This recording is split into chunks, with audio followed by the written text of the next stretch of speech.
Well, the Business Council of Australia says it's time to make tough decisions to lift productivity and growth, warning Australia risks sleepwalking into the economic slow lane.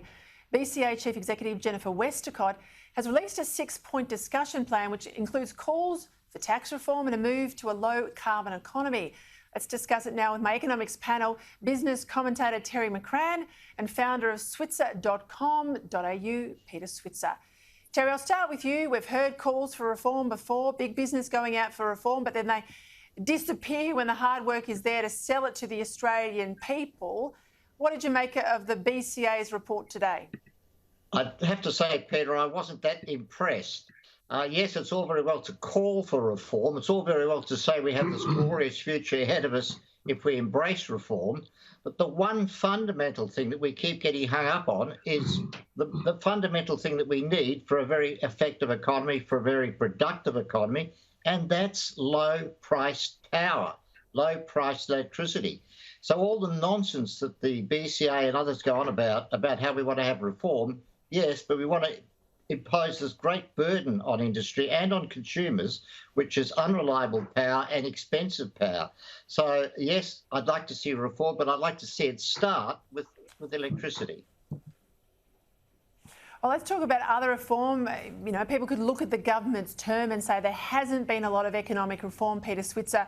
One thing that has passed the parliament was a whole lot of reform in relation to superannuation. We're told it'll mean lower fees, more accountability, better fund for workers.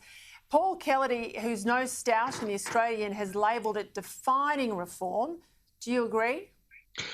I think it's very significant reform, without a doubt, and there's a lot more still to be done. The problem with superannuation, Peter, is that most people don't understand what they don't understand. But these three reforms, terminating the likelihood that people have more than one account, super account, fantastic idea. I think requiring APRA to actually make an assessment on the performance of these super funds, fantastic idea. And also the government has strengthened the trustee obligations to ensure that money is not misspent by these various super funds. As a consequence, I think there's a really sensible reforms.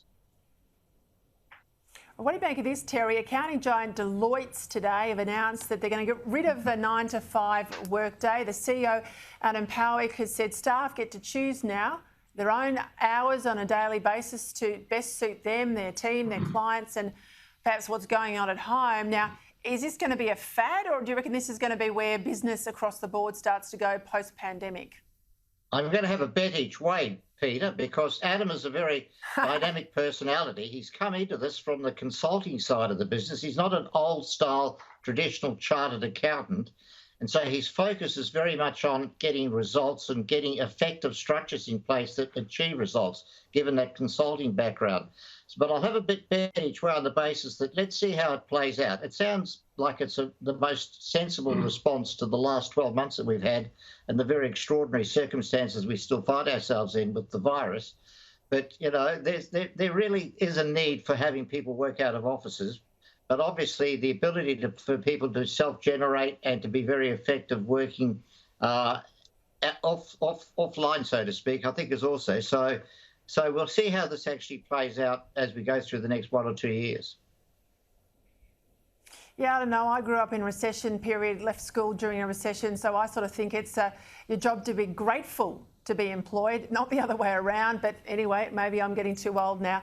I've got to ask you about this stuff that's happening in the United States, mass fuel shortages ahead of the 4th of July weekend. Terry, this is an interesting story. This is because there's been a surge in demand. People are getting out of COVID restrictions. They want to get in the car and drive.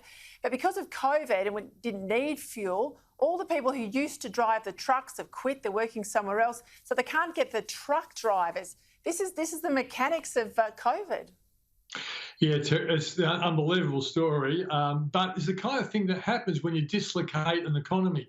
People have actually just walked away from being truck drivers. Now the economy is coming back and people want to get out and drive, and the supply can't meet demand. And that's why prices are going to rise temporarily, but eventually they will come off the boil. More truck drivers will be found, but in the short term, there's going to be problems in the USA. All right, both of you, a lot of worry about house prices, people not being able to get in, fewer homes being built. We've got all the issues with timber supply, etc. Peter Switzer, what can be done? Well, I think if I'm a young person, I'd be looking at my superannuation scheme. You can now put $50,000 of extra savings in your super fund. It'll have much better returns than your term deposit. And, I think it's a very good government initiative to help first home buyers build up their deposit. But I think they're going to have to wait for the house prices to come off the boil, and they will come off the boil. Quick word from you, Terry. Well, there's no easy solution, Peter. And I agree with Peter Switzer that that's a great move by the government to allow people to tap up to 50,000. That's fundamentally important in this space. But really, we've got to loosen up supply, and that's where we really need to make big changes. And that's where we really do need reform. Yeah, we do. And also a preparedness of young people, I think, to live in a pretty crappy little flat in a suburb they might want to live in order to work up the ladder, not start at the top. Terry McCrann, Peter Switzer, thank you for your time. Cheers. Peter.